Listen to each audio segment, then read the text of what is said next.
about Hey, we had YouTube or what goes out or. we're getting like 10 and 12 views on these YouTube Oh things. wow, fucking who gives a shit?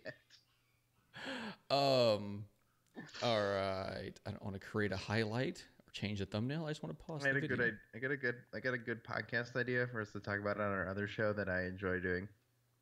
Oh yeah. Mm-hmm. Okay. And I want your thoughts on it. Are we gonna talk about it on this? No, we're gonna talk about it on our podcast. Okay. All right. We are live, and I just tweeted out that we're live. Oh.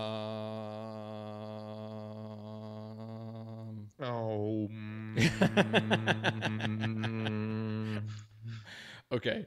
Hopefully everything is Copacetic. yes, copacetic. All right. Let me get the music up. There's the music. I haven't tested out to make sure this sounds right, but there's the music. And I'm gonna hit record on this now, and I'm gonna hit play on this now. Yeah. Oh yeah. Shelves are full, and what's on them often forgotten. Sad games and some other media silently cry out to be played again and given the attention that they deserve. This is why John and Dave get together each week. They force each other to take one of these sad games off the shelf, dust it off, and give it some love. Their discussions of games and other game-related topics will surely go off the deep end, but they always pay homage to those that are shelved and forgotten.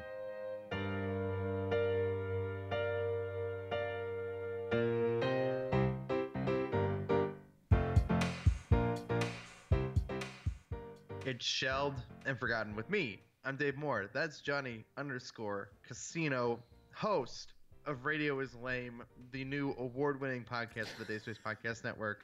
As Are we doing Day Space Awards just for the shows on our thing and decided by you?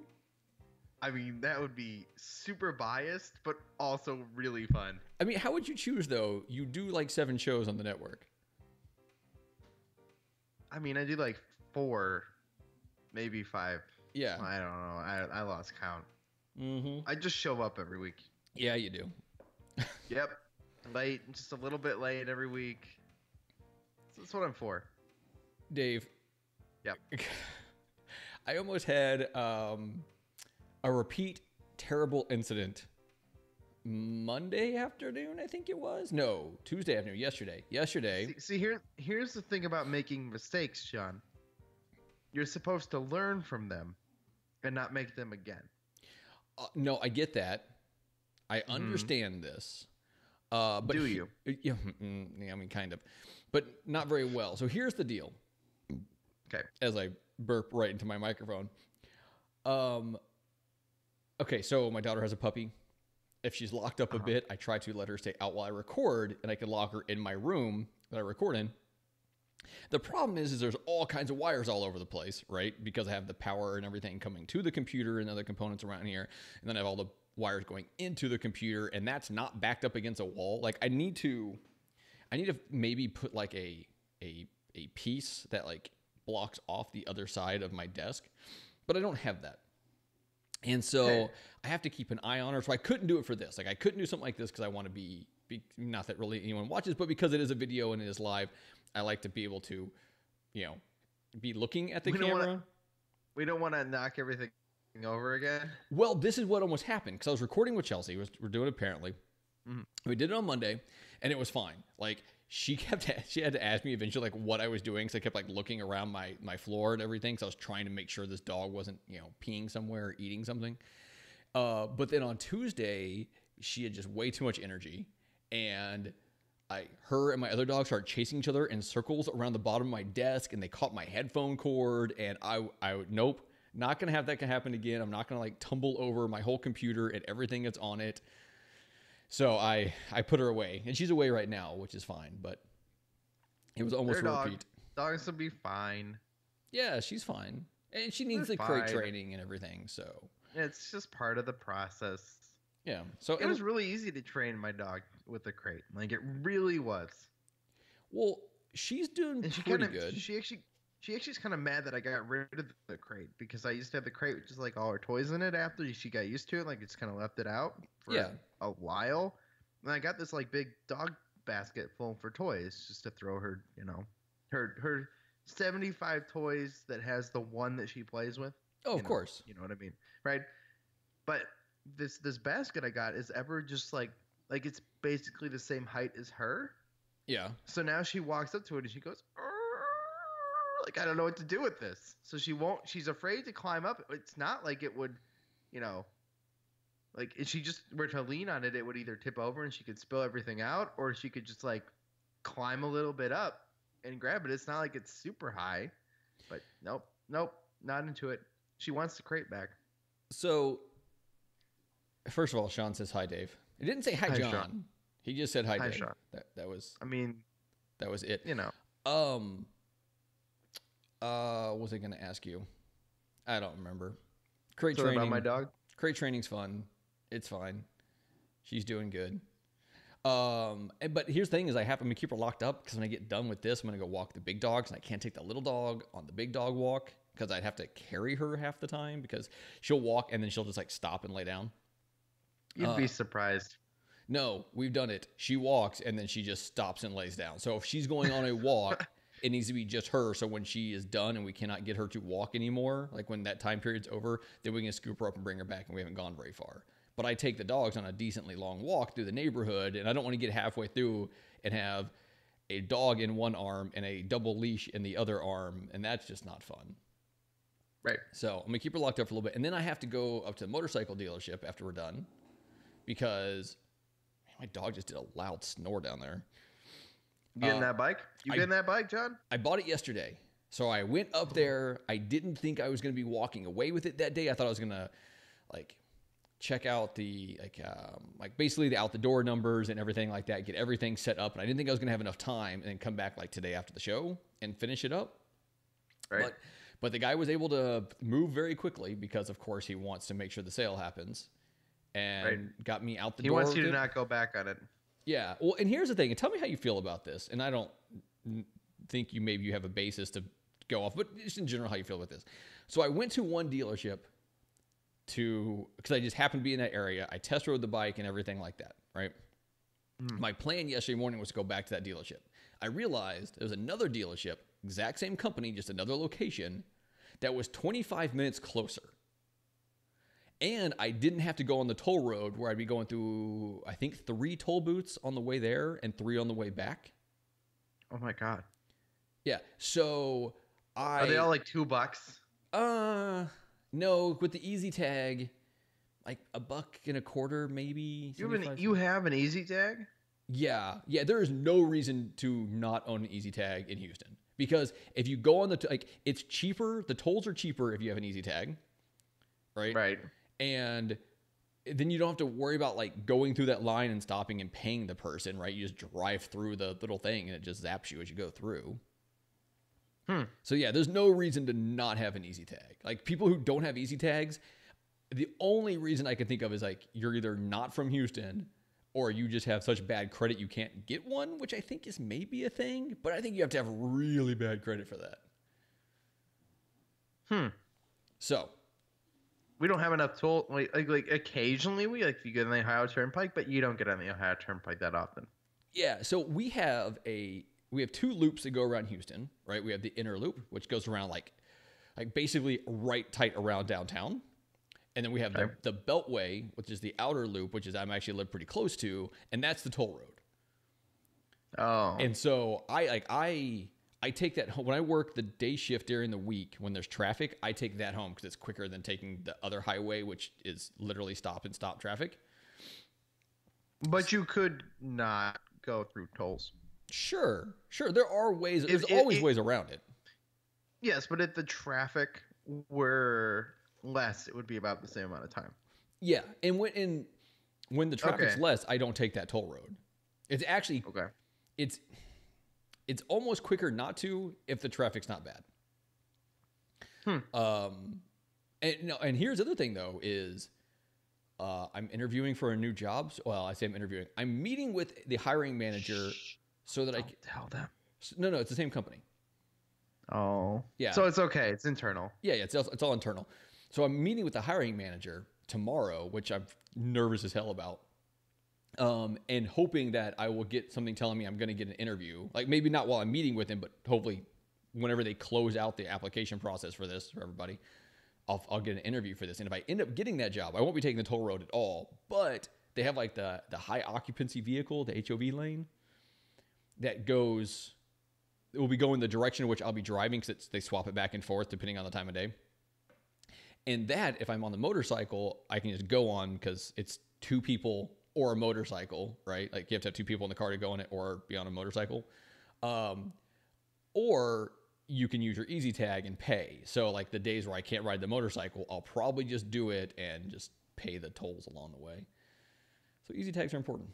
But anyway, the whole point of this, Dave, is I went to a different dealership. I went to a different location of the same dealership because it was going to be 25-minute drive difference each way.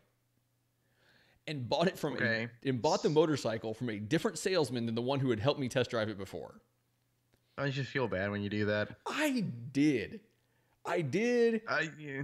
And And okay, so here's my question though, John. This is what always takes us back away from the guilt trip that they put you in. Okay. Is the other salesman, because this happened when I bought a car, the other salesman from the other dealership, is he still trying to contact you? So, okay. Like, so not so yet. I would still, so I went to a different Chevy when I had the car, right?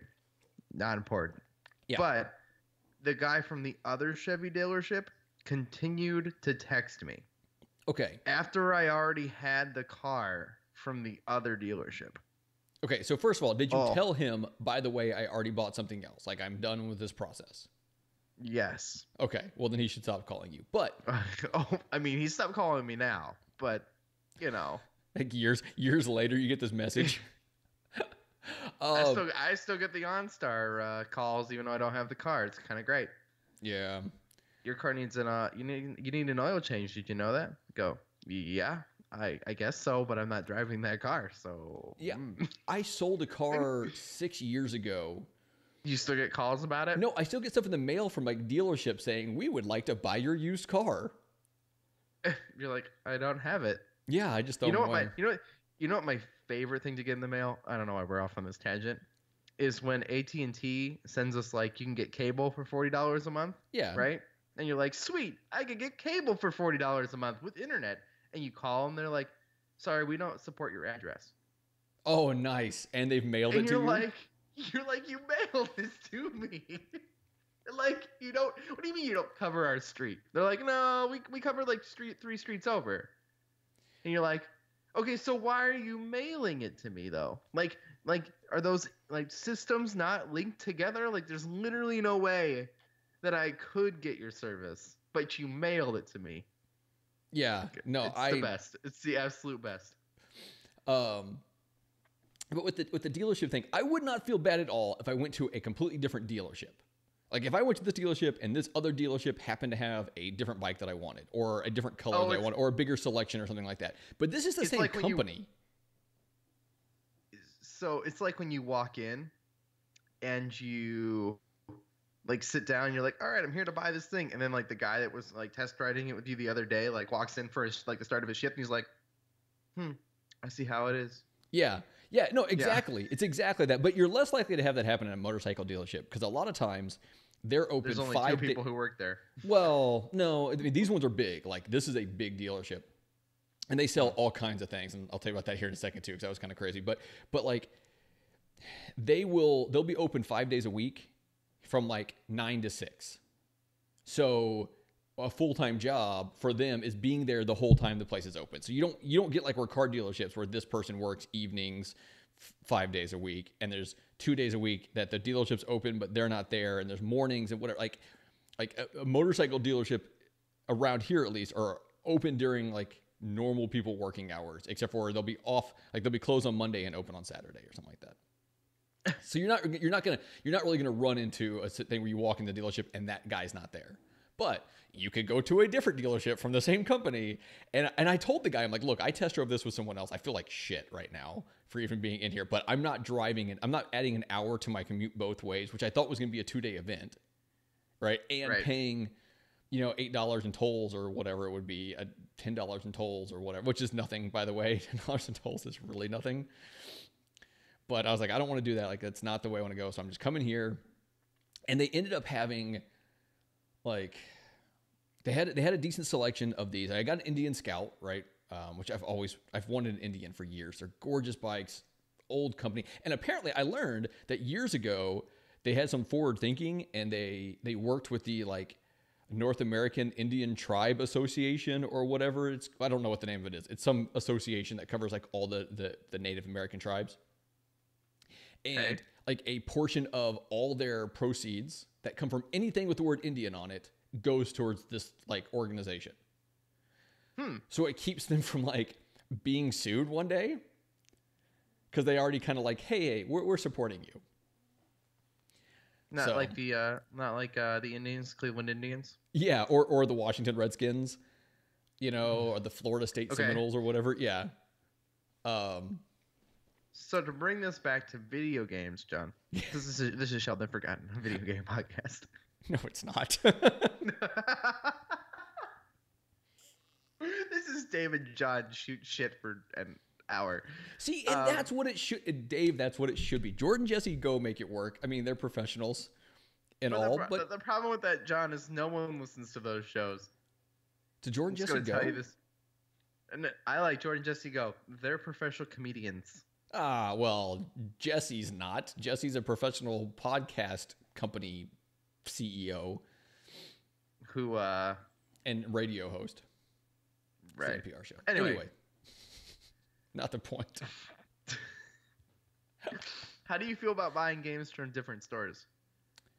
Like going in, like that the local place will let you play it for a little bit, but that like the like standard chain store has it actually for some reason slightly cheaper.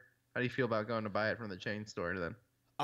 See, I don't do that much, because if I buy a brand new game, I'm gonna get it from Best Buy because of the discount, and also I wait until it goes on sale at Best Buy, and then I also get the 20% off from a Gamer Club. So if I buy a new game, it's either gonna be $23 because I wait till it drops to 30, or it's gonna be 16 because I wait till it drops to 20. But with like retro games, I could see this coming into play. Like, there's a retro game store that has a pretty good selection, and I can imagine going in there and testing it out to see if it's something I want to buy, and then going and getting it off eBay for half the price. Right. I wouldn't feel bad. And it's a mom and pop shop, but man, their prices are outrageous. It's their fault, man. Well, they're in an area where I'm sure rent is not cheap. And so I believe that. I do. I seriously believe they need to make their money back. But I don't know, how much more money could they make if they sold everything just a little bit cheaper than eBay? Well, and that's hard to do. And the other place that if I go to a store and buy something from it, there's two places I'll go, and both of them are more comparable to eBay. But this place, the two more expensive ones in my area, they both do really well. And I think it's just because a lot of the people buying retro games, so you have two groups of people, I think, that buy retro games, right? You have the crazy collector person who tries to go find the good deals and find the steals and stuff like that. And then you have the person who just wants to buy the retro games. And because of that, they're willing to just pay, this is the price it costs, right? And I think there's enough of that out there. I think there's enough of those people who have plenty of money who don't care to go find the best deal, who just walk into these places to just buy stuff. Yeah, or don't even realize that there's a way to do that, which in my area is really hard because there's so many people that do that here. Well, what concerns me is when you find garage sales where people put up their entire PS2 game collection and they just drop it off and they say, I'm just going to sell this $1 a game, doesn't matter what the game is. And so you grab all the highlights that sell for $15 a piece sometimes still, and you're like, okay, that's weird, because you could go sell it at the retro game store, and I mean, you're not going to get, you might not get $1 every game, but these good games you're going to get a couple bucks for. So it ends up being about the same. So Like, here's kind the of a issue, mystery though. to me. So here's the issue, and I don't know how this is with every place, but the place I go to a lot, which God, I haven't been in like 6 months. He does not do, or hasn't, since I've been going there. He has a sign that's like, "Hey, we don't do cash for games." Like, he'll give credit, and he does pretty decent when he gives credit for something you sell to him. But he doesn't, like, he just can't afford to, for the most part, like sometimes on systems maybe, but not for games, paying out cash for games, right? And if that's the case with a number of these retro game stores, especially with like PS2 games and stuff, then you're left with a couple options, right? You've got like pawn shops. They'll usually give you like 15 to 20% more in credit. Well, but like even that around here, I don't think a number of the retro game stores are not really doing that. Like I said, but the pawn shops, like, I mean, there's a pawn shop I used to go to, which, you know what, if I go for a ride later, I might just ride down there and look around. But like they will give you something, right? Because it's a pawn shop, but you're still not getting anywhere near what you want. You probably only get that amount because, I mean, they only sell them for $4 or $5, so that, especially that era. Or you could do eBay, which is a lot more work, and kind of tying this into the whole motorcycle thing. Like, I traded my bike in, and I got way less than I was hoping to on my old bike, but I understood why I was getting what I got. And two is like, it saved me a whole lot of hassle. It saved me from having to do something. It saved me from having to change out tires. It saved me from having to post it and everything. That's why even if I sell things, I never sell on eBay. Well, but it's just not worth the work to me. So it's just not. If I sell a game, I'm going to sell it on eBay. And it's really not that difficult. Like, if you do what Josh Stapleton does, I mean, he goes crazy. Like, he buys all these games and he sells a bunch of stuff and he puts that money back into collecting more. I mean, he's not like buying and selling to be an asshole. He's buying and selling to basically support his habit, right? His crack habit, as it would be, right? And, which obviously, for anyone who doesn't know Josh, it's not crack, it's video games. Just to clarify. Yeah, just to clarify. Not crack, video games.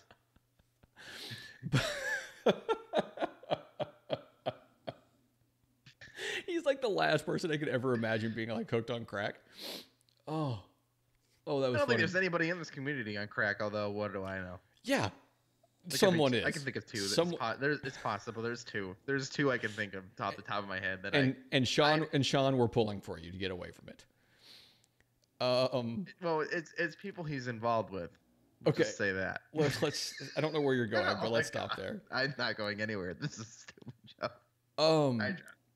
But no, to go back to your original question, no, I have no problem like going to some place, like a business, and for like a $40 or $50 thing or $20 or whatever, and getting it somewhere else, right? Like I have to look out for myself as a consumer.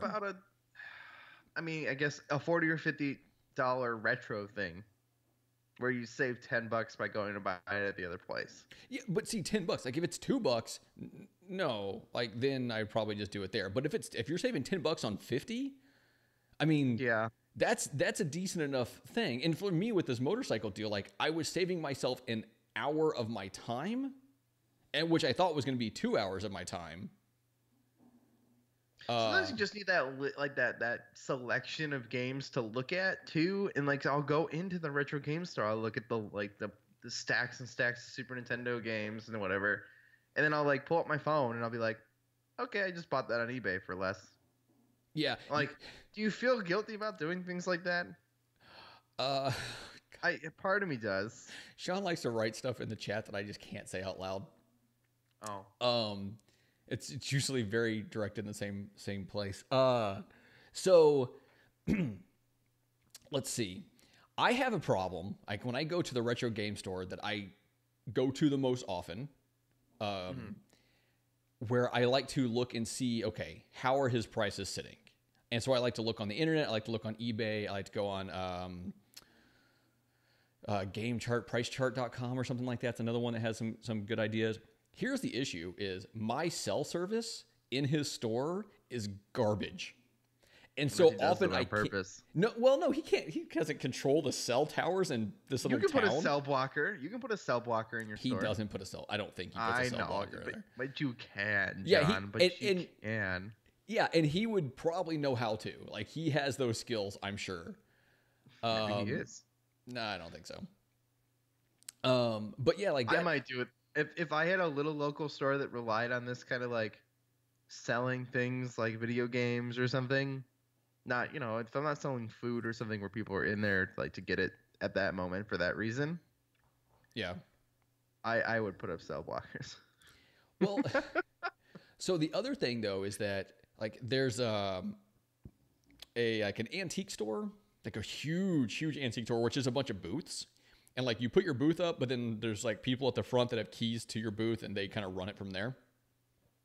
And actually when they were doing a 50% off on a lot of the different booths, and this one that had some NES games. We or whatever. talked about this on Forget Being Cool. Yeah. So that store though, like that building, also really bad cell service. So when I was trying to look up like how much these games were the first time to see if any of them at the original price were worth it, I couldn't. I had to take pictures of them and then go out and come back that like later and realize that, okay, it wasn't really worth it anyway. So that's kind of a pain. Hi, John. Dave, I played a game, Dave. Did you? Did you now? I did. And I want to talk about something with this game and then something I want to do with you later. Okay. If it's PlayStation Plus versus Games with Gold, I'm not doing it, John. I don't care. That was last week, I think. I don't know why you hate that so much. Like it's interesting. It's not a good idea. It's a great idea. It's a terrible idea. Quit being such a hater. All the PlayStation Plus games are always awful, so why would we even do it? They had Beyond Two Souls this week. I want to play this month. I want to play Beyond Two Souls. Yeah. I would care if I still had PlayStation Plus, but I refuse to pay for it. No, I get that. I don't use it. I will use that. Okay, so I played this week, and it's funny enough. Speaking of like trying to find the best deal on things, and Josh Stapleton and his wild and crazy garage sale selling. Anyway, that stuff from Josh. He had posted some pictures of some stuff he had bought, and in there was Mario. What's the full name of it? Mario Superstar Baseball for the GameCube. Okay. And this is a game that I've been looking for. And they have the one on the Wii, but the Strikers. No, Sluggers is the one on the Wii. There is also Strikers, which is a soccer one, and there's also Striker on the GameCube. The GameCube ones are better than the Wii ones because of the controls. The football game. Yeah. Mario football. Yes, if you're not American. But so I contacted him, and he quoted me a price that was very good. He was still going to make his money off it, which isn't. I mean, I want to make sure he's still making his money off it, right? Because he's a friend, and I don't want him to be screwed over. But also, like, it was the best. Basically, when I buy things from my friends, I just like them to not lose money on it. Yeah, it's really my rule on it. As long as they make like a little bit out off of it, like they could probably don't feel that bad. I'm just gonna say it. Yes.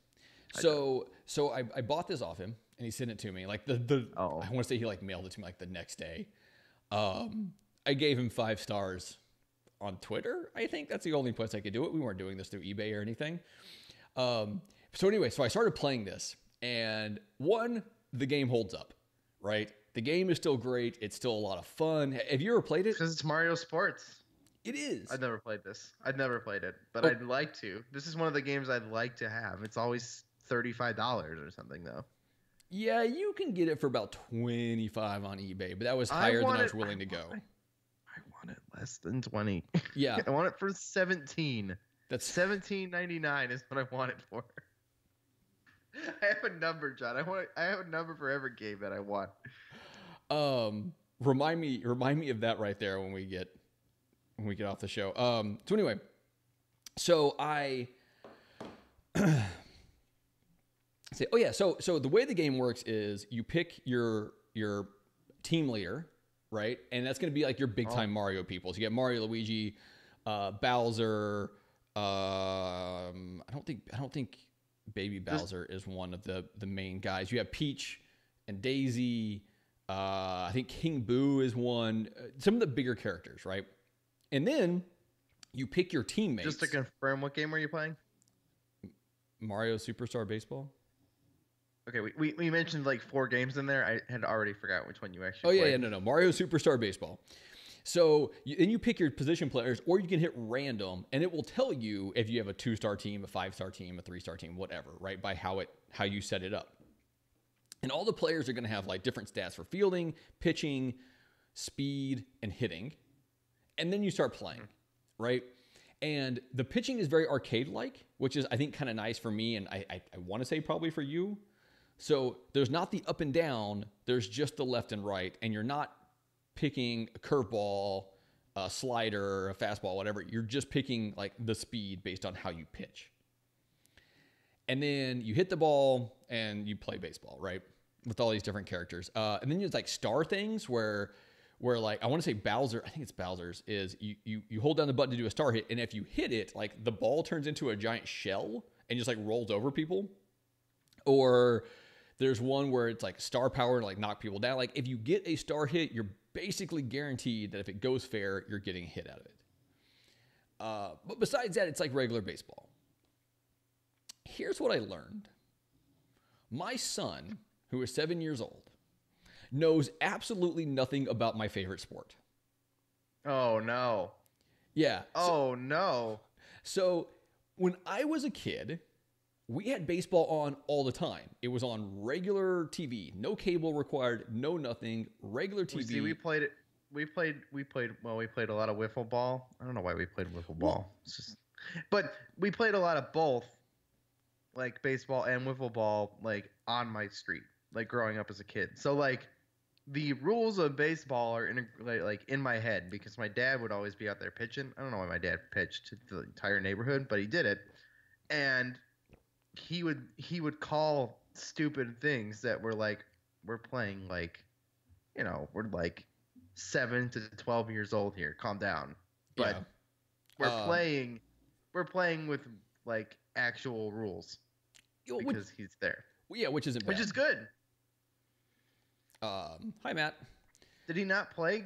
No. Did he not play baseball? Well, he hits, like, I'll pitch to him and he'll hit in the backyard. And, I mean, he's pretty decent. I say decent, right? I mean, decent for a 7-year-old. Decent for a 7-year-old that doesn't play or practice, right? Like, he has a decent natural swing and eye for the ball. But he doesn't want to play baseball because it's a team sport and he doesn't like being in groups. All right, same reason he hated basketball. What are you doing? Are you okay, John? Is your son okay? He doesn't like being in groups. He doesn't like groups of people. He's okay with 1 or 2, but he doesn't. It's like a social anxiety thing for him. Like he doesn't like being in crowds. Have we talked about this on Apparently? It's come up once or twice. Yeah. I would like somebody to. No, it's just a thing, right? Like with some kids, like he will. Sometimes it's fine. I did not like team sports. Don't get me wrong. Like I'm with him on this 100%. But it wasn't because I didn't like being with groups. It was that I sucked at sports. So everybody was mean to me, and nobody wanted me on their team. So I didn't really want to be on their team either because they're all little assholes. So for him, excuse me. For him, though, no, it's the group aspect. Like, he just doesn't want to deal with groups. He doesn't like doing it. He will. But, like, if we go someplace and there's a lot of people, he will just kind of like, until he gets more used to it. And depending on the group, sometimes it happens fast, sometimes it never happens. He'll kind of like hover around Amy, all right. Yeah. But, like, his birthday party was fine. There's lots of people there, and they were in a public place. But he knows all of them. And that helps a lot, too. Yeah. So, anyway, because of that, he doesn't play group sports. Like, we have him set to play golf this summer, like to go to a golf camp, that's cool. Which is going to be great because it's an individual thing, but also he's going to have to realize there's going to be more than just him in this class. Right. So, but he's not going to have to be interacting with them necessarily. It's a good way to trick him into playing a team sport without making him realize it's a team sport. Blindfold him so he doesn't see the other people? No. The point is, he thinks he's going to become. He's going to play golf, right? But he doesn't realize he's going to be playing golf with other people. Yeah. And he's kind of in a position where he doesn't really get a choice. Yeah, well, we'll see. Because like I said, he played basketball, and then about halfway through, he just stopped going. And I guess because of my work schedule, I wasn't able to take him. And Amy was kind of like, okay, I'm done fighting this. And so I just stopped taking him because he just didn't want the groups. Anyway. I stopped going to basketball, too. I don't play him. Basketball freaking sucks. It was the worst. I gotta remember the show Cover your title. color. Cover your color. Yeah, Cover your color. That's funny. That is so funny because I did not know that was a thing until I watched him playing. It's all you do. Oh, that's funny. It's literally all they. It's like playing baseball. All they say is eye on the ball. I mean, I only have one good at one of those, so. Oh it's not my really god. So it's not eyes on the ball. It's just eye on the ball. Eye on the ball. Yep.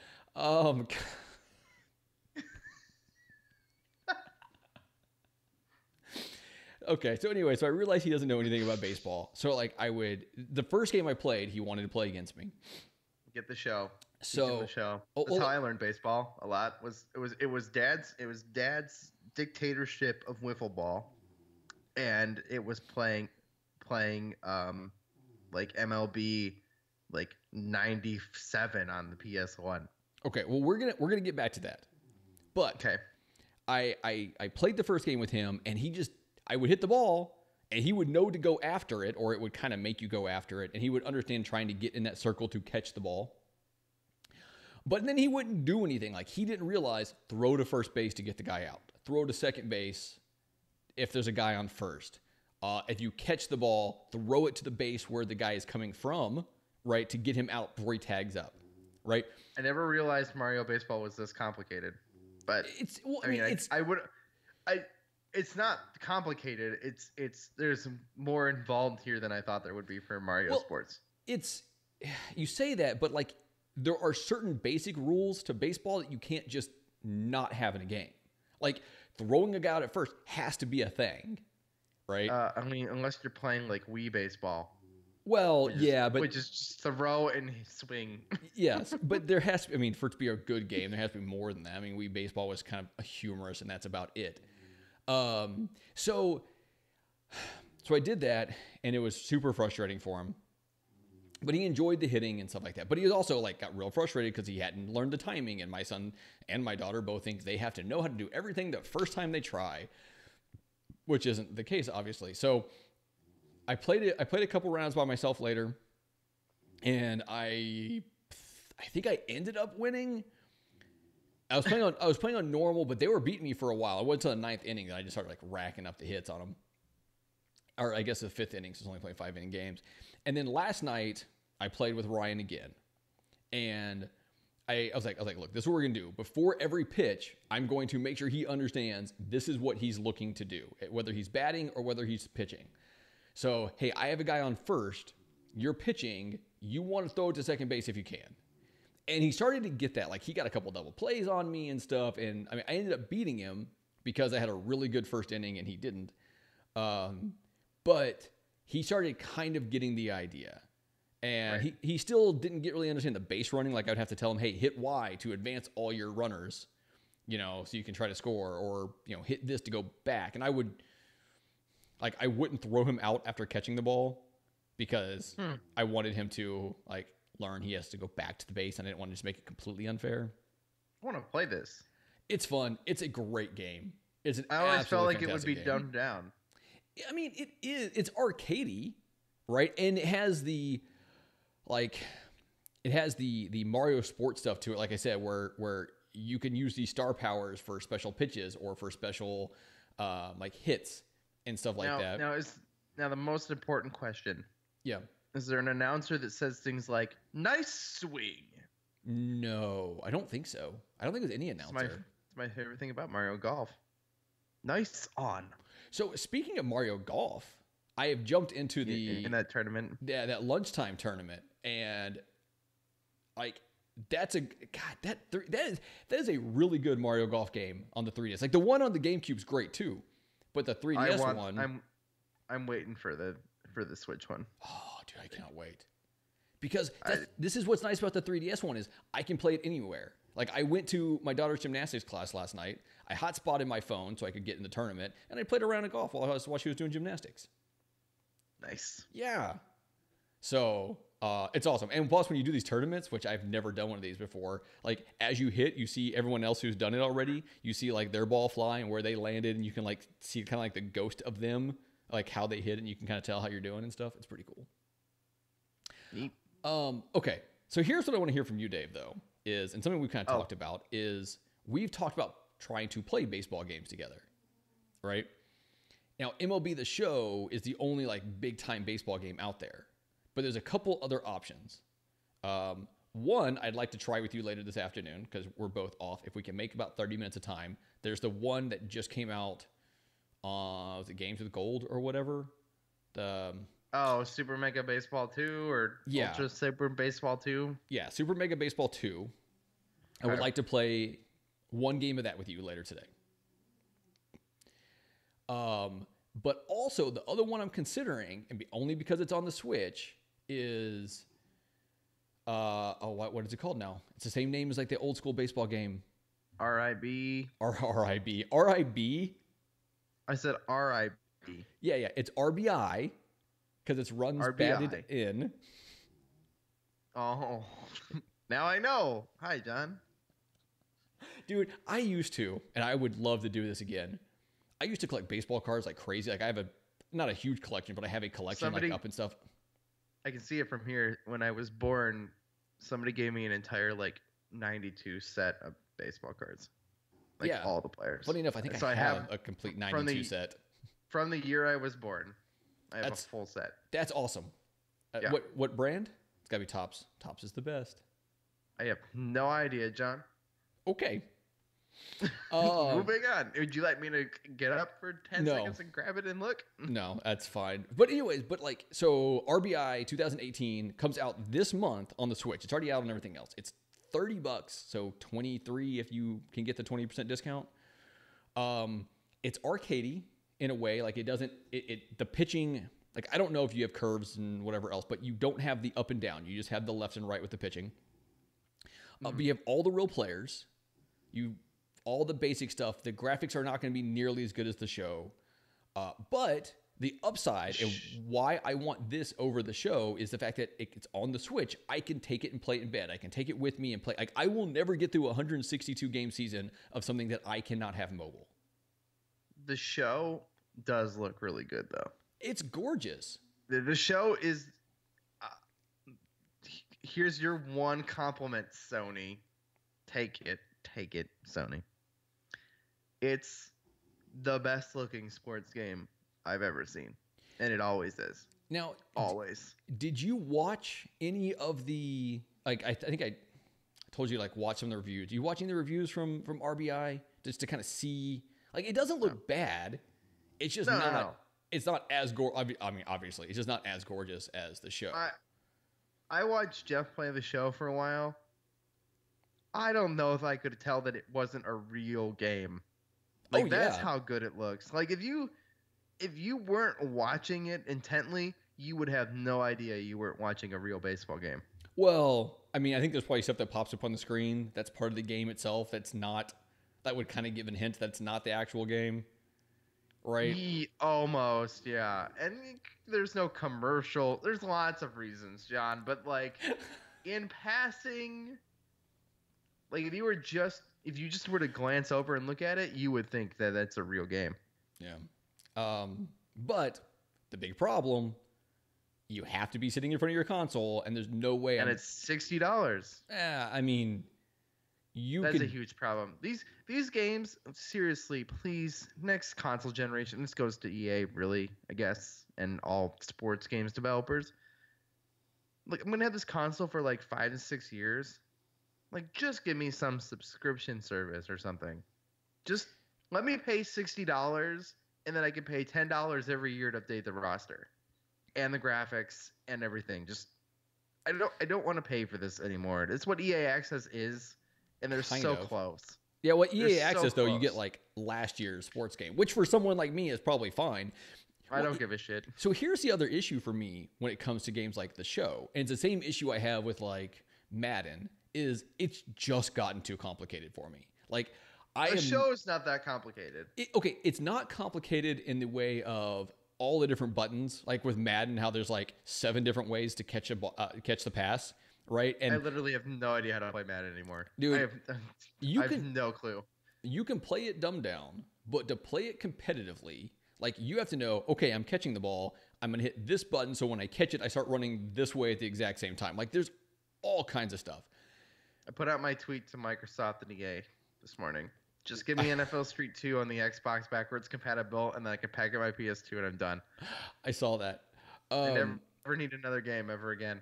But what I saw, the issue I have with these like newer baseball games is you're having to do the up and down, like hit inside. Like, I can't hit the ball. I need the ball pitched on a level plane. So I only have to worry about, is it to the right, is it to the left, or is it within the strike zone? Like that's where my skill level is. That's why NFL Street's really nice, because as long as you're where the ball's gonna land, you'll catch the ball. Like if you're gonna intercept the ball, which is the only time that matters, you're gonna get it. If you're passing, as long as you throw it to the guy and he's within range and he's not being an idiot, you're good. Anyway, it's a good game. That's my video game rant. I don't think rant's the word for it. That's my rant? Thing. No, that wasn't a rant. John doesn't rant. I do. Usually not video game stuff. They have plenty of stuff to rant about. But anyway, we're gonna play. We're gonna play. You gonna play the baseball game with me later today? Maybe. Gaming. Don't say maybe. I don't think it's gonna be that good. No, it's probably not. I played the first one. I didn't like it. I was like, this is fine. Well, I'm never going to play this again. You got these like weird looking characters that like are just goofy as hell. I saw a video today. Someone posted on Twitter. It's like, I think I killed this guy, and he had hit the pitcher. Like, so he hit the ball, it knocked the pitcher over, and the rest of the team's going scrambling for the ball, and the pitcher is just laid out and not moving. And I thought that was funny. That's all I got, Dave. What's the show 17 cost right now? I'll just go buy the show. But here's the problem. For me personally, like especially like wanting the 2018 version is because I'm going to play with the Astros. That's who I'm always going to play with, right? That's my team. And I want them to be as good as they were last year in the game. See, I don't care. I really just don't care. You can make them as good. No, but see, I don't want to go through that stuff. It's just like when I play a football game and I don't want to do the draft. Why don't you get good, John? I've tried that for many years and it does not work. Oh. I get to level 35 in Pokemon Go. I saw you posted something about how much you love Pokemon Go, and it's a problem. It's sickness, John. It means I'm halfway to level 40, which means I'm halfway to the level cap. I have like 6 million experience. That's funny. 6 million XP. I can't remember the last time I got 6 million XP in a game. I don't even know what that means for something like this. By the way, I'm looking up how much you can get the show for, and it looks like you can get the standard edition on Amazon for $21.75. The 17? Yeah, I'm sure you can get it cheaper than that, like on eBay. Yeah, I would do that. That'd be worth it. Would you pick that up and play it? Jeff has it too. Well, but you have to have EA. Hey, you have to get your freaking PS Plus. Never mind. Forget it. That's why I'm saying. That's why I'm saying. Look, watch some videos for RBI 18. See if it looks good enough for you. I think the gameplay is going to be fine for you. Well, just like it is for me. If the show was $60 for 18 and it was on the Switch, I would buy it. Yeah, but it's not. Like this is not something that's ever going to happen. If you want the highest version of a baseball game on a console, it's going to have to be PS4. Like I don't see this changing. Yes, but I'm not going to do that. They don't deserve my money. Yeah, you can get it. You can get the game for relatively cheap and free shipping on eBay, but to play online. So anyway, yeah. Neat. You know. Hi, John. Is that it? Has this been Shelved and Forgotten? This has been Shelved and Forgotten. I already forgot about it, John. So has everyone else. Yep. All right, Dave, take us out of here with some kind of ending. Of course, as always, I'm Dave. I'm Dave Moore. You can listen to me over on the Xbox Drive with Sean Capri. You know, he drives to work, and we record an Xbox podcast while my dog barks. You can listen to John on Apparently and the Generational Gamers podcast. Of course, if you like John and I, and you want to know more about that bike story that we talked about for half of this show, you can listen to Radio Is Lame. Not Radio Islam, Radio Is Lame. Available on iTunes and all your other podcatchers. Now, let's be honest. If they want to, they can also listen to Radio Islam. It's just not going to have us on it. No, I mean, not yet. We're not discriminating against podcasts. You can listen to whatever podcast you want. I highly recommend listening to We the Gamercast, available over at dayspace.com, as well as, I don't know, that's all my recommendations. Just go listen to that. I'm just waiting for Radio Islam to contact me to be a guest. I am too. Anxiously waiting. Because they definitely know who we are. Stupid ass joke. Guys, follow John at Johnny_Casino with no H, me, and at Dayspace. That's DACSPAC. Of course, you can get all these shows over at the Dayspace Podcast Network, dayspace.com, or the Xbox Drive over at the xboxdrive.com. Peace out, John. I just hit stop after you said that, so it'd be a nice, real awkward.